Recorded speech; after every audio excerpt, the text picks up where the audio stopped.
Hello everyone, मैं हिमांशु कौशिक स्वागत करता हूं आपका आपके अपने यूट्यूब चैनल परीक्षा गुरु पर। अब देखिए, पिछली वीडियोस में हमने जो आपसे बात की है तो हम बात कर रहे हैं किसकी, तो हम बात कर रहे हैं नॉन फाइनाइट वर्ब्स की, जो कि टोटल 3 प्रकार की हुआ करती हैं। कौन कौन सी, तो इन्फिनेटिव हुआ करता है, जिरंड हुआ करता है और पार्टिसिपल हुआ करता है। उसके बाद फिर हमने आपको एक्सप्लेन किया इनके बारे में कि भैया कैसे पहचानेंगे इन्फिनेटिव को, क्या हुआ करता है, जिरंड और पार्टिसिपल को कैसे पहचान हुआ करती है, तो वो सभी बातें बताई। उसके बाद में हमने आपको इनसे रिलेटेड फैक्ट्स बताए कि इन्फिनेटिव का यूज कर रहे हैं तो वो कैसे कैसे किया जाता है, जिरंड का यूज कैसे किया जाता है और पार्टिसिपल का यूज कैसे कैसे किया जाता है। पार्टिसिपल कितने प्रकार के हुआ करते हैं तो बताया, प्रेजेंट पार्टिसिपल, पास्ट पार्टिसिपल और परफेक्ट पार्टिसिपल के बारे में। तो वो सभी बातें हमने आपको पिछली वीडियोस में बताई हैं। जाकर के उन वीडियोस को जरूर देख लेंगे, क्योंकि अब हम आपको करा रहे हैं क्या, क्वेश्चंस करा रहे हैं। यानी कि जो पिछली वीडियो थी 10 क्वेश्चंस उसमें आपको कराए गए थे नॉन फाइनाइट वर्ब से रिलेटेड, और 10 ही क्वेश्चन हम इस वीडियो में भी आपको कराने वाले हैं। तो ये क्वेश्चंस आप कब कर पाएंगे, जब आपने वो पिछली वीडियोस यानी कि कौन कौन सी, तो इन्फिनेटिव, जिरंड और पार्टिसिपल से रिलेटेड जो फैक्ट्स कराए हैं उनकी वीडियोस जब आपने देखी होंगी तो ये क्वेश्चंस आपके लिए बहुत आसान हो जाएंगे। अदरवाइज इन क्वेश्चंस को करने में आपको बहुत दिक्कत होगी और ये क्वेश्चंस आपसे गलत हो जाएंगे। तो इन क्वेश्चंस को सही से करने के लिए वो वीडियोस जरूर देख लेंगे, तो उनका लिंक आपको डिस्क्रिप्शन में मिल जाएगा, जाकर के आई बटन से भी आप उन वीडियोस को देख सकते हैं। तो उम्मीद करते हैं कि आप वो वीडियो जरूर देखेंगे। चलिए अब बात करते हैं इस वीडियो की। तो इस वीडियो में 10 एरर डिटेक्शन के क्वेश्चंस हम आपको कराने जा रहे हैं। और एरर डिटेक्शन क्या होता है, तो एरर डिटेक्शन हुआ करता है यानी कि टोटल 5 क्वेश्चंस आपको दे देगा, यानी कि एक ही क्वेश्चन के 5 पार्ट करके आपको दे देगा, और 5वां पार्ट जो होगा उसको कह देगा नो एरर। और नो एरर यानी कि टोटल 4 पोर्शन आपको चेक करने हैं, और चारों पोर्शन में अगर कोई गलती नहीं निकलती तो सीधा आंसर हो जाएगा क्या, ऑप्शन नंबर 5, यानी कि 5वां जो आंसर है वो हमारा बिल्कुल सही हो जाएगा। अदरवाइज जिस भी पोर्शन में आपको गलती दिखाई दे वही हमारा सही आंसर होता है। तो चलिए बात करते हैं पहले प्रश्न की। प्रश्न आपको स्क्रीन पर अपीयर होता रहेगा, प्रश्न को पढ़ेंगे और सही से समझ करके उसका आंसर आपको कमेंट बॉक्स में साथ साथ बताते रहना है, और उसकी के साथ साथ हम आपको एक्सप्लेन करते चलेंगे कि भाई गलती कहां पर है। तो चलिए बात करते हैं पहले प्रश्न की। पहला प्रश्न आपकी स्क्रीन पर अपीयर हो रहा है, प्रश्न पढ़ेंगे। क्या है प्रश्न, तो प्रश्न है कि after walk for 10 hours you stopped to let the others catch up with you और नो एरर। तो देखेंगे क्वेश्चन को सही से और उस क्वेश्चन को पढ़ करके आंसर बताने की कोशिश करेंगे। तो क्या हो सकता है आंसर, तो देखिएगा पहले पढ़ा आफ्टर वॉक फॉर 5 आवर्स। अब देखो आफ्टर वॉक, तो हमने जो आपको चैप्टर कराया है उसमें हमने आपको बताया कि भैया इन्फिनेटिव, जिरंड और पार्टिसिपल, लेकिन पार्टिसिपल के बारे में हमने आपको बताया था, जो ये क्वेश्चन जो है वो पार्टिसिपल से रिलेटेड है। और क्या बताया था, कि बताया गया था कि भैया जब भी कहीं पर वाक्य की शुरुआत हैविंग से हो रही हो, बीइंग से हो रही हो, यानी कि हैविंग प्लस वर्ब की थर्ड फॉर्म आ रहा हो, बीइंग आ रहा हो, वर्ब की थर्ड फॉर्म से स्टार्ट हो रहा हो, या फिर प्रीपोजिशन प्लस वर्ब की आईएनजी से स्टार्ट हो रहा हो, तब वो सेंटेंस पार्टिसिपल का कहलाया करता है। और इसमें गलती क्या कर दी इसने, तो इसमें तो यहीं पर गलती हो गई क्या, कि भैया आफ्टर शब्द आया, और आफ्टर क्या हुआ करता है, तो आफ्टर हुआ करता है प्रपोजिशन। तो प्रपोजिशन जब हुआ करता है तो उसके साथ आया करती है क्या, वर्ब की आईएनजी फॉर्म आया करती है। और इसने वही गलती कर दी कि भैया आफ्टर वॉक नहीं होना चाहिए था, आफ्टर वॉकिंग होना चाहिए था, और वही इसकी गलती है कि वॉक नहीं आकर के क्या आना चाहिए था, वॉकिंग आना चाहिए था। क्योंकि सभी प्रपोजिशंस के साथ, सिर्फ किसको छोड़कर, टू को छोड़कर, बाकी सभी प्रपोजिशंस के साथ हम वर्ब की आईएनजी का प्रयोग किया जाता है। मात्र एक टू है जिसके साथ की फर्स्ट फॉर्म का प्रयोग करते हैं, लेकिन उस रूल का एक एक्सेप्शन भी आपको बताया गया था। क्या बताया गया था, कि भैया टू के साथ भी वर्ब की आईएनजी आया करती है। कब कब आया करती है, तो कुछ शब्द बताए गए थे, जैसे अकस्टम्ड टू बताया, वैसे हमने बताया लुकिंग फॉरवर्ड टू, तो ऐसे कुछ शब्द बताए गए थे जिनके साथ हमेशा टू के बाद भी वर्ब की आईएनजी का प्रयोग किया जाता है। तो वो क्वेश्चंस कहां से मिलेगा आपको, यानी कि वो रूल कहां से मिलेगा, तो वो उन वीडियोस में आपको बताया गया है, जिनका लिंक आपको मिल जाएगा डिस्क्रिप्शन में, जाकर के उन वीडियोस को जरूर देख लेंगे। तो यहां पर इस क्वेश्चन का तो आंसर हमें मिल गया। क्या आंसर मिल गया, तो ऑप्शन नंबर 1 ही बिल्कुल सही है, यानी कि आफ्टर के साथ वॉकिंग आना चाहिए था, वॉक नहीं आना चाहिए था, यानी ऑप्शन नंबर 1 हमारा बिल्कुल सही आंसर है।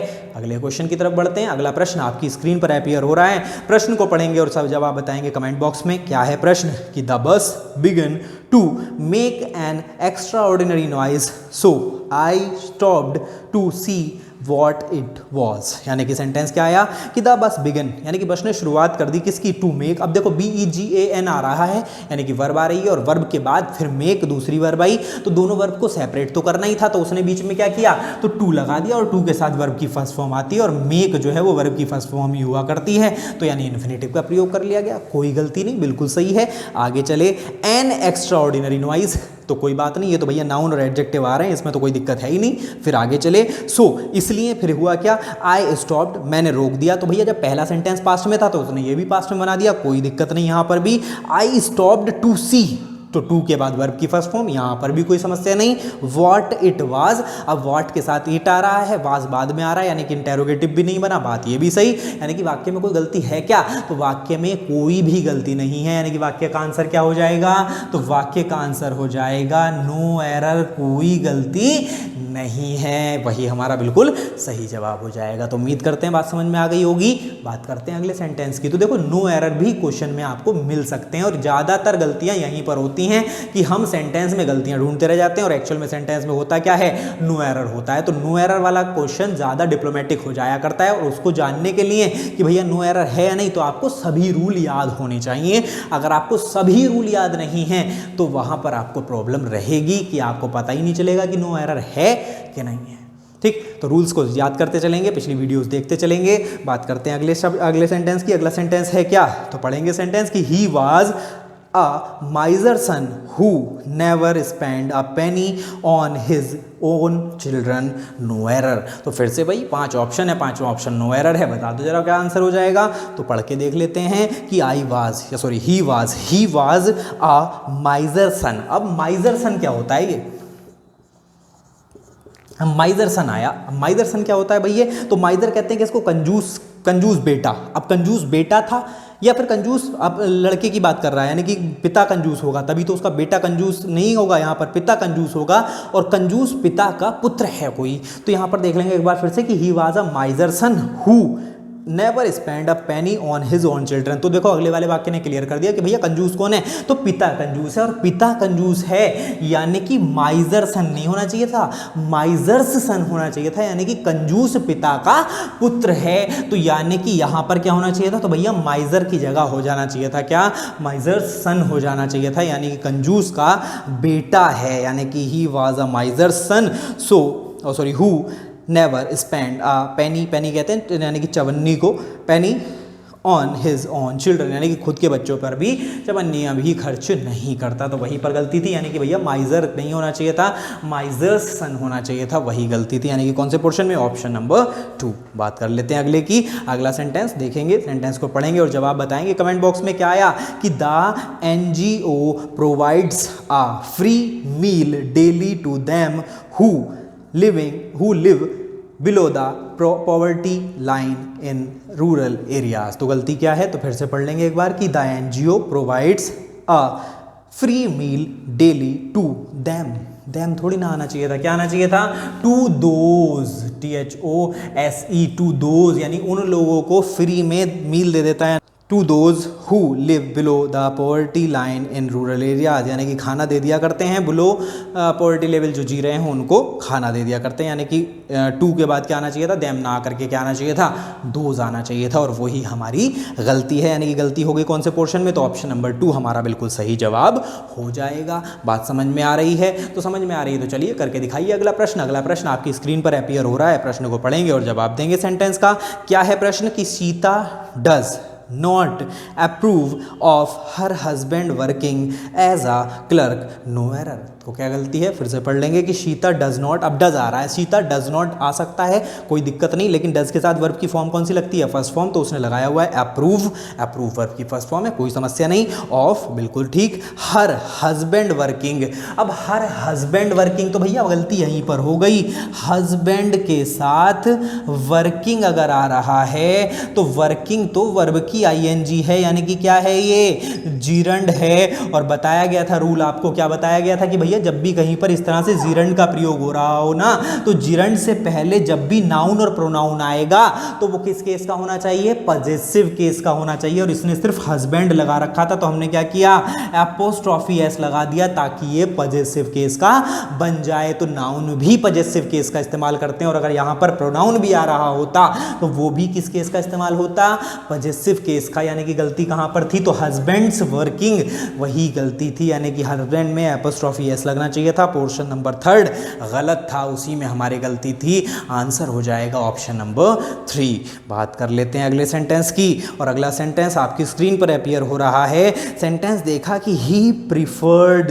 अच्छा, प्रीफर्ड जो शब्द होते हैं ना, तो प्रीफर हुआ, इन्फीरियर हुआ, एक्सटीरियर हुआ, सुपीरियर हुआ, इन सभी के बाद टू प्रीपोजिशन का प्रयोग फिक्स्ड होता है एक तरह से। तो चलिए पढ़ के देख लेते हैं, आ रहा है क्या कहीं पर टू। तो देखा कि he preferred playing cricket to study his lesson. तो टू तो आ रहा है, यानी कि बात तो बिल्कुल सही हो गई कि ही प्रिफर्ड प्लेइंग, यानी कि वह प्रेफरेंस देता है किसको, प्लेइंग क्रिकेट। अब यहाँ पर ये जो प्लेइंग है ना, ये जीरंड का काम कर रहा है, यानी कि ये प्लेइंग एज अ नाउन प्रयोग हुआ है, playing cricket to study his lessons. तो गलती कहाँ पर है, तो भैया गलती तो यहीं पर है, टू स्टडी नहीं आना चाहिए था, टू स्टडीइंग आना चाहिए था।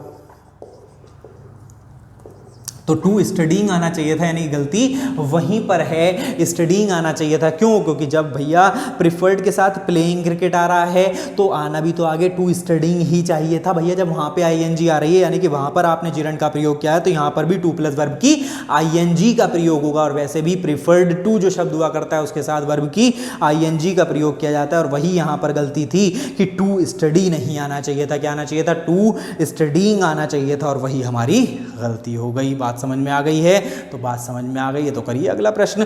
अगला प्रश्न आपकी स्क्रीन पर अपीयर हो रहा है, स्क्रीन पर क्वेश्चन को देखेंगे, पढ़ेंगे और सही से जवाब देने की कोशिश करेंगे।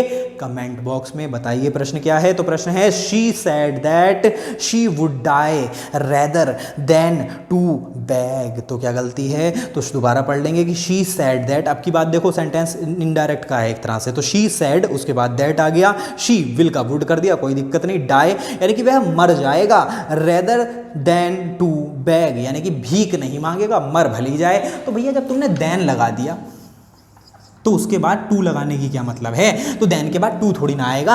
यहां पर तो कंपैरिजन का काम देन कर ही रहा है खुद ब खुद, तो उसके बाद टू बैग लगाने की कोई ज़रूरत नहीं है, यानी कि इसे इन्फिनेटिव बनाने की कोई ज़रूरत नहीं है।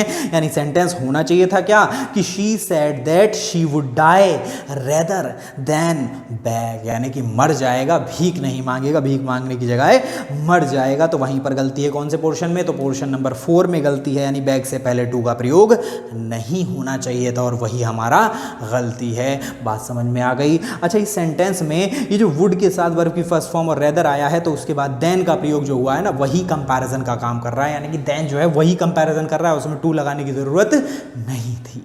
आई बात समझ में। बात कर लेते हैं अगले प्रश्न की। अगला प्रश्न आपकी स्क्रीन पर अपीयर हो रहा है, बड़ा ही हल्का सा प्रश्न है, उसका जवाब तुरंत बता देंगे कमेंट बॉक्स में। क्या है क्वेश्चन, कि my sister wants to come. अब देखो, माई सिस्टर सिंगुलर है, वॉन्ट्स आ गया, कोई दिक्कत नहीं, टू कम भैया दो वर्ब को सेपरेट कर रहा है तो टू आना चाहिए था, यानी कि इन्फिनेटिव बना दिया, कोई समस्या नहीं। And to talk to her sister, तो क्या गलती हो गई, तो क्या नो एरर तो नहीं है सेंटेंस में, तो भैया गलती तो है। और गलती क्या है, तो जैसा पिछले वाले सेंटेंस में गलती थी वैसे ही इस सेंटेंस में भी गलती है, इसीलिए मैं कह रहा था हल्का सा सेंटेंस है। और क्या गलती हो गई कि भैया जब टू कम आ गया, यानी कि एक उससे पहले टू का प्रयोग कर लिया तुमने, और उसके बाद वो आपने एंड लगा रखा है, तो भैया ये वाला जो टू है ये इस वाले के लिए भी काम करेगा और इस वाले के लिए तो कर ही रहा है। यानी कि टू के बाद जब उसने पहले वाले में क्या लगा दिया, तो टू कम लगा दिया, तो कम के लिए तो कर ही रहा था ये वाला टू काम। लेकिन आगे जो शब्द आया क्या, टॉक, उसके लिए भी तो यही शब्द काम करेगा, टू, यानी कि टू जो है ये दोनों के लिए लग गया, कम के लिए भी और टॉक के लिए भी, तो इसके लिए स्पेशल टू लगाने की जरूरत नहीं है, यानी कि यहां पर टू का प्रयोग नहीं करना चाहिए था। तो टू टॉक नहीं होना चाहिए था, सेंटेंस हो जाना चाहिए था my sister wants to come and talk to her sister. Simple सा सेंटेंस था, बिल्कुल कोई दिक्कत की बात नहीं थी। बात समझ में आ गई हो तो चलें अगले प्रश्न की तरफ बढ़ लेते हैं, देखते हैं अगला प्रश्न क्या है, कि I did not allow him. तो कोई गलती है क्या, क्वेश्चन को पढ़ेंगे जल्दी से, क्वेश्चन में आंसर देने की कोशिश करेंगे। कमेंट बॉक्स में क्या आया, कि I did not allow him watching the Hindi film. तो क्या गलती है? तो देखा कि आई डिड नॉट आ रहा है, यानी कि पास्ट का इंडेफिनिट का सेंटेंस है। डिड नॉट के साथ अलाउ आ गया, वर्ब की फर्स्ट फॉर्म आता ही है, क्योंकि डिड के साथ हमेशा वर्ब की फर्स्ट फॉर्म लगाएंगे। डिड ना आ रहा हो तो भैया पास्ट के इंडेफिनिट में वर्ब की सेकंड फॉर्म का इस्तेमाल किया जाता है, तो कोई समस्या नहीं। Did not allow him watching the Hindi film, वही गलती हो गई। क्या गलती हो गई? तो भैया वॉचिंग में गलती है। क्या आना चाहिए था वॉचिंग की जगह? तो वॉचिंग नहीं आना चाहिए था, टू वॉच आना चाहिए था, क्योंकि अलाउ जो शब्द हुआ करता है ना, वो ऐसी वर्ब है जिसके बाद हमेशा इन्फिनेटिव का प्रयोग किया जाता है, जिरंड का नहीं। तो अलाउ के बाद टू वॉच आना चाहिए था, allow him to watch the Hindi film. तो वही गलती हो गई, यानी कि कौन से पोर्शन में? तो भैया गलती है थर्ड पोर्शन में, यानी कि गलतियां हमें ढूंढनी थी। तो 10 प्रश्न हमने इस वीडियो में कराए, 10 प्रश्न कराए इससे पिछली वीडियो में। टोटल 20 प्रश्न हम अभी तक करा चुके हैं आपको 2 वीडियोस में। इसके अलावा 30 प्रश्न और कराएंगे कुछ आने वाली वीडियोस में। तो ध्यान रखेंगे, वीडियो के साथ बने रहेंगे, लास्ट तक वीडियोस देखा कीजिए, ताकि आपको सभी प्रश्नों का अच्छे से जवाब मिल पाए, आप समझ पाएं कि भैया कैसे पहचानेंगे गलतियां इन्फिनेटिव में, जिरंड में, पार्टिसिपल में। तो उन सभी चीज़ों को समझने के लिए देखते रहिए परीक्षा गुरु मुरादाबाद के इस चैनल को। तो आज के लिए इतना ही छोड़ते हैं, वीडियो को लाइक करेंगे, शेयर करेंगे और चैनल को सब्सक्राइब करना ना भूलें। Thank you.